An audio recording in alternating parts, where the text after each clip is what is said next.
मध्ये पनीर असेल, चना असेल, खवा असेल, तूप असेल, लोणी असेल, क्रीम, दही, चीज, आईस्क्रीम, दूध powder, condense milk, flavoured milk व इतर सर्व दुग्धजन्य पदार्थ याचे उत्पादक यांना पण हे सर्व नियम लागू आहेत. या सर्वांनी या नियमांचं तंतोतंत पालन करायचे, ज्याच्या माध्यमातून हे परिपूर्ण दूध सेफ मिल्क हे कंझ्युमरच्या प्लेटपर्यंत घरापर्यंत जाईल.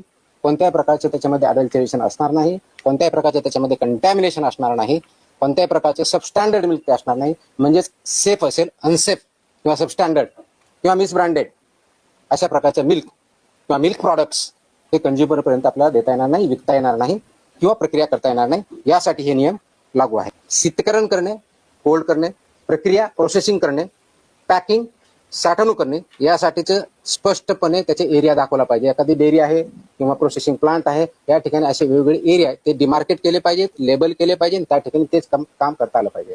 जसं हॉटेलच्या बाबतीत मी बोललो होतो की किचनमध्ये रिसेप्शनचा वेगळा पाहिजे, सिग्रिगेशनचा वेगळा पाहिजे, व्हेजचा पाहिजे. तसेच या बाबतीत सुद्धा जे दूध स्वीकारलं जातं तो वेगळा डिमार्केटेड एरिया पाहिजे, तिथले स्टँडर्ड्स वेगळे, ते त्याप्रमाणे पाळले पाहिजेत, इम्प्लिमेंट केले पाहिजेत. शीतकरण करण्याच्या बाबतीतल्या काय आहे तिथं केले पाहिजेत. प्रोसेसिंग करण्याच्या बाबतीत आहे त्या ठिकाणचा वेगळा एरिया पाहिजे. पॅकिंग आणि साठवणूक ह्या वेगळ्या गोष्टी आहेत. याच्यामध्ये कोणत्याही परिस्थितीत परस्पर दूषितीकरण किंवा क्रॉस कंटॅमिनेशन होणार नाही याची काळजी आपल्याला घ्यायची, कारण हे क्रिटिकल पॉईंट असतात. त्याला HACCP असे म्हणतो, hazard analysis and critical control points असे म्हणतात. हे हॅझर्ड अनालिसिस त्यांनी ठेवणं, त्याच्यावरती डिटेल मी थोड्या वेळा बोलेच मी. तसं अपडेशन करणं, ते फसाईच्या स्टँडर्ड प्रमाणे आहे ते कंप्लाय करणं आणि ते इम्प्लिमेंट करणं. म्हणजे एका क्रिटिकल पॉईंटला जर ते सबस्टँडर्ड आलं किंवा ॲज पर स्टँडर्ड आलं नाही तर तिथंच ते रिजेक्ट झाला पाहिजे. पुढे ते गुड्स ते दूध किंवा दुग्धजन्य पदार्थ जो आहे पुढे जाता कामा नये, तो डिस्कार्ड तिथंच झाला पाहिजे. त्याच्यामुळे क्रिटिकल पॉईंट्स म्हणतात.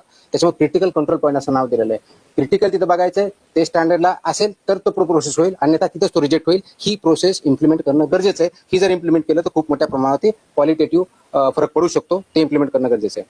हा झाला पहिला मुद्दा, मी जे पायाभूत सुविधेच्या बाबतीत बोलतोय, स्वच्छतेच्या बाबतीत बोलतोय. दुसरा मुद्दा जो आहे, दुधाच्या संपर्कात येणारे सर्व पृष्ठभाग, भांडी, जे तुमच्या सरफेस एरिया जिथे जिथे असेल तिथे भांडी, युटेन्सिल ज्याला म्हणतो, पाईपलाईन, टाक्या व उपकरणे ही फूड ग्रेड लेवलचे पाहिजे. अन्न श्रेणीतील म्हणजे जर फूड ग्रेड जे सामान असतं ते वापरणं गरजेचं आहे. Stainless steel, food grade stainless steel हेच प्रॉडक्ट वापरणं अपेक्षित गरज आहे, किंवा इतर मान्यता प्राप्त विषमुक्त, गंजरोधक पदार्थांची असावीत, हे मॅन्डेट आहे. बऱ्याच वेळेस आपण बघतो की स्टेनलेस स्टील नसतं किंवा फूड ग्रेड नसतं तर ते चालणार नाही. त्याचबरोबर ती